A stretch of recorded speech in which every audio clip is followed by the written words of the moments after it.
বিসমিল্লাহির রহমানির রহিম। আমি একজন ক্রেতা, রাঙ্গামাটি জেলার দারিদ্র পরিবারের একজন হকার।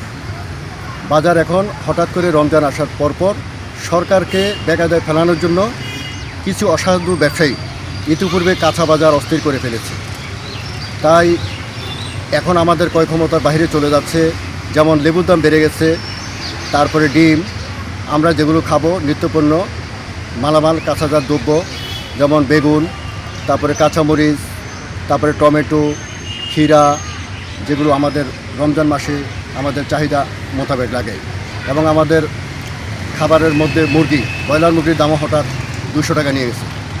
তো আমার মতো হকার সামান্য আয় দিয়ে চলতে অনেক কষ্ট হয়ে যায়। আমার মতো আরও অনেক হাজার হাজার দারিদ্র পরিবার আছে, তারও বাজারে এসে নাবিশ্বাস দেখাচ্ছে। এবং আমি মাননীয় প্রধানমন্ত্রী তারেক রহমান এবং আমার পার্বত্য চট্টগ্রাম বিষয়ক যিনি রাঙ্গামাটি আসন থেকে নির্বাচিত হয়েছেন, আমি তার দৃষ্টি আকর্ষণ করতেছি। রাঙ্গামাটি সাধারণ জনগণ যাতে নির্বিঘ্নে বাজার করতে পারে এবং বাজারের দিকে লক্ষ্য রাখতে হবে। দ্রব্যমূল্য যেভাবেই হোক কমিয়ে আনতে হবে।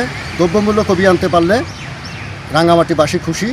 এবং আমি এই জন্য সকল প্রিন্ট মিডিয়া এবং সাংবাদিক সকলকে আহ্বান জানাবো যে আইনশৃঙ্খলা রক্ষাকারীও যাতে মাঠে নামে, তাদের সাথে তাল মিলিয়ে যাতে মিডিয়া বাজার তদারকি করে।